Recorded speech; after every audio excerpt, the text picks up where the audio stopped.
Alors, il se présente très bien, puisqu'il se présente avec un excédent de revenus sur les charges de près de 2 300 000 francs et une marge d'autofinancement d'un peu plus de 7 millions. Alors, des comptes positifs, quelle est la répartition de personnes morales et personnes physiques ? Alors, nous avons des comptes positifs essentiellement grâce aux personnes physiques, aux impôts conjoncturels d'abord, donc ce qui est succession, gains immobiliers, etc. Donc des impôts sur lesquels nous n'avons pas d'impact possible. Donc ça, c'est un facteur chance un petit peu, donc il faut en tenir compte.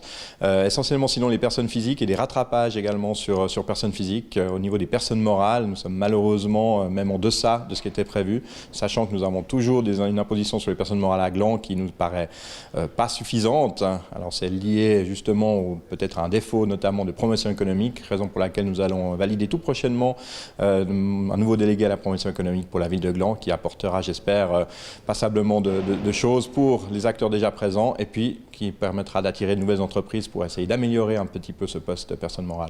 Les comptes sont bons, mais dès l'année prochaine, quelques nuages risquent de venir assombrir le soleil glandois.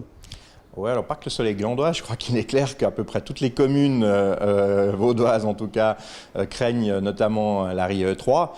Alors c'est clair qu'à Gland on la craint un tout petit peu moins pour deux motifs. Le premier c'est qu'on a des comptes positifs alors que pas mal de communes sont déjà en négatif. Et puis le deuxième c'est justement, comme on le dit souvent, parce qu'on n'est pas très bon au niveau personnes morales, il y a une imposition sur les personnes morales. Du coup la perte sur ces personnes morales sera évidemment proportionnelle, donc sera moins importante dans l'absolu pour la commune de Gland. Malgré tout, il y aura un rattrapage du coût par la péréquation et donc il est clair que le budget 2019 sera plus compliqué à établir que les deux derniers budgets. Il y a quelques années, une hausse d'impôts avait été rejetée en votation par référendum. Est-ce que cette hausse est loin pour la commune de Gland ou est-ce qu'il va falloir revenir à une hausse d'impôts ces prochaines années ? Alors pour l'instant, quand je dis que 2019 sera effectivement plus compliqué, on ne prévoit pas du tout d'augmentation d'impôts à ce stade. On a quand même ces dernières années eu régulièrement des excédents de revenus sur les charges, des bonnes marges d'autofinancement.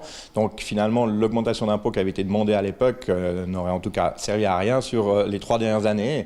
Pour l'instant, on estime qu'on va parfaitement réussir à boucler les comptes avec ce que nous avons pour l'instant d'impôts. Il n'est pas du tout à l'ordre du jour de les augmenter.